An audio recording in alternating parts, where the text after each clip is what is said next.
साथियों, तीसरे सर्ग में हमने वाल्मीकि रामायण का इंडेक्स सुना।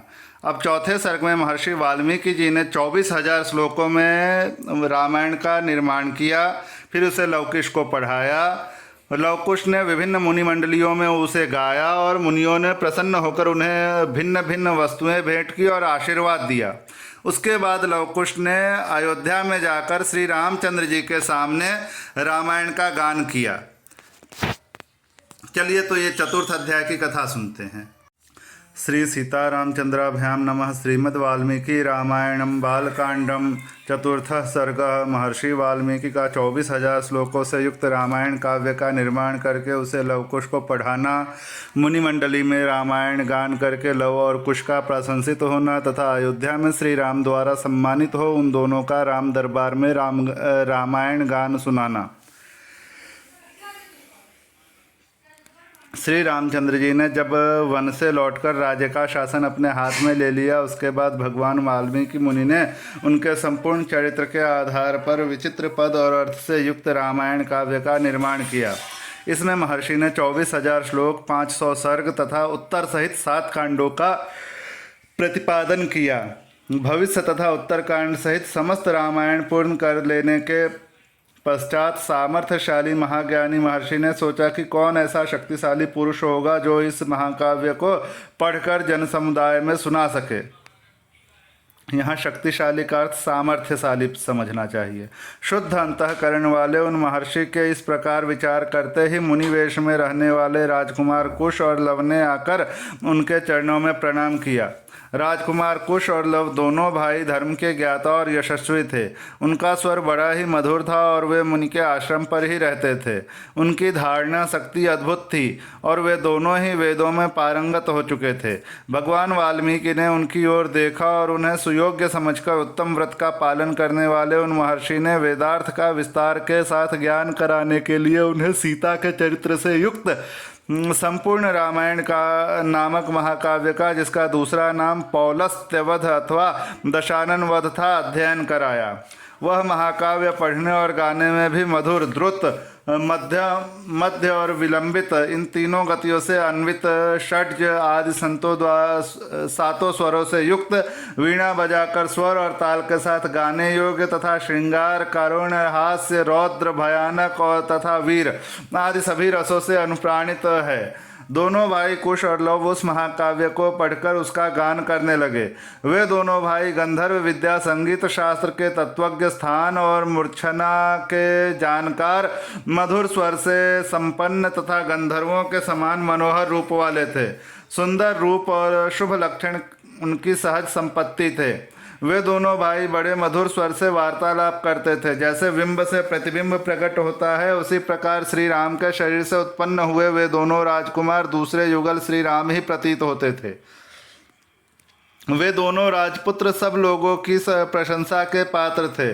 उन्होंने उस धर्मानुकूल उत्तम उपाख्यान में संपूर्ण काव्य को जिह्वाग्र कर लिया था और जब कभी ऋषियों, ब्राह्मणों तथा साधुओं का समागम होता था, उस समय उनके बीच में बैठकर वे दोनों तत्वज्ञ बालक एकाग्र चित्त हो रामायण का गान किया करते थे। एक दिन की बात है, बहुत से शुद्ध अंतःकरण वाले महर्षियों की मंडली एकत्र हुई थी। उसमें महान सौभाग्यशाली तथा समस्त शुभ लक्षणों से सुशोभित महामनस्वी कुश और लव भी उपस्थित थे।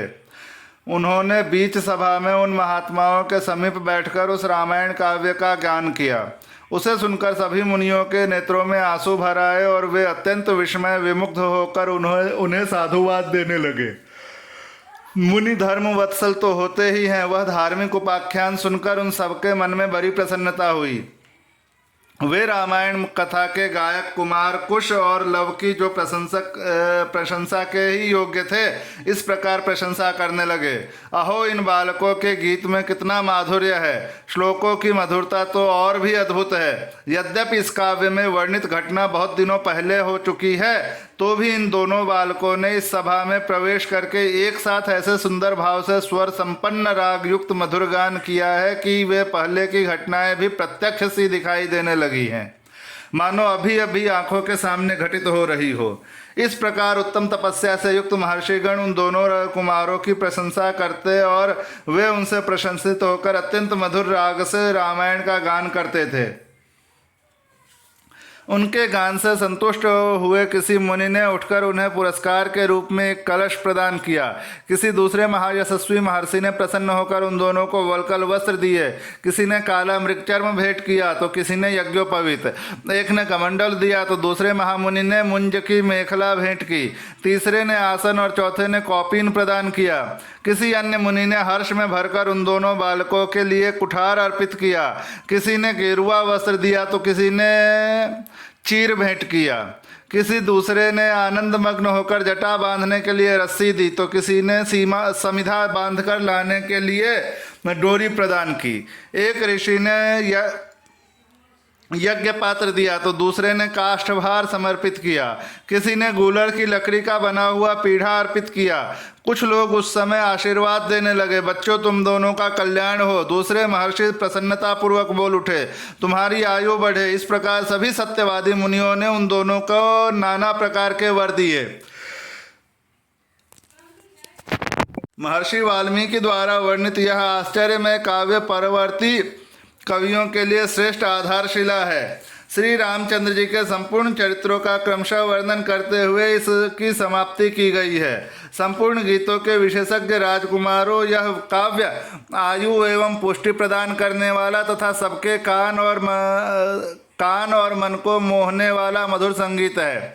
तुम दोनों ने बड़े सुंदर ढंग से इसका गान किया है। एक समय सर्वत्र प्रशंसित होने वाले राजकुमार कुश और लव अयोध्या की गलियों और सड़कों पर रामायण के श्लोकों का गान करते हुए विचर रहे थे।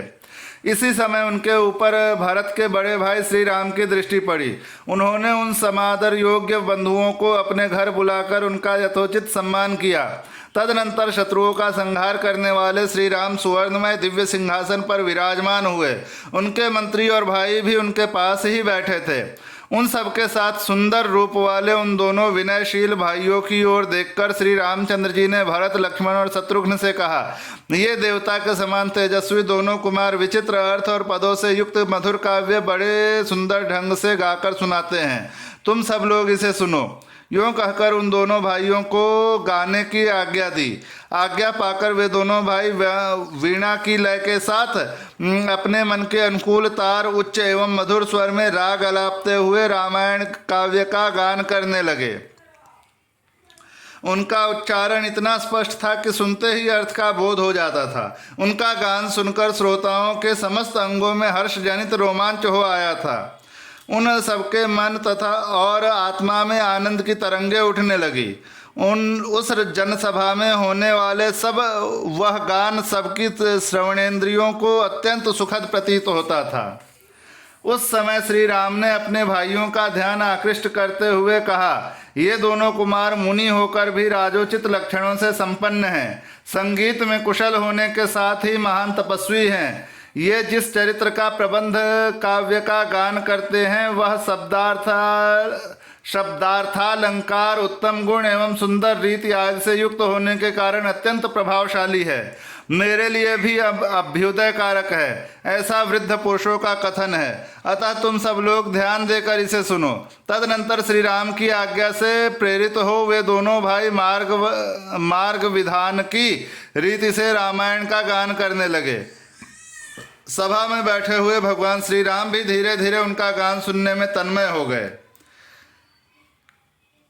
मार्ग विधान का अर्थ अब इस प्रकार है। गान के दो प्रकार होते हैं, मार्ग और देशी। भिन्न भिन्न देशों की प्राकृत भाषाएं गाए जाने वाले गान को देशी कहते हैं और समुच्चय राष्ट्र में प्रसिद्ध संस्कृत आदि भाषा का आश्रय लेकर गाया हुआ गान मार्ग के नाम से प्रसिद्ध है। कुमार कुश और लव संस्कृत भाषा का आश्रय लेकर इसी की रीति से गा रहे थे। इस प्रकार श्री वाल्मीकि निर्मित आर्ष रामायण आदि काव्य के बाल कांड में चौथा सर्ग पूरा हुआ।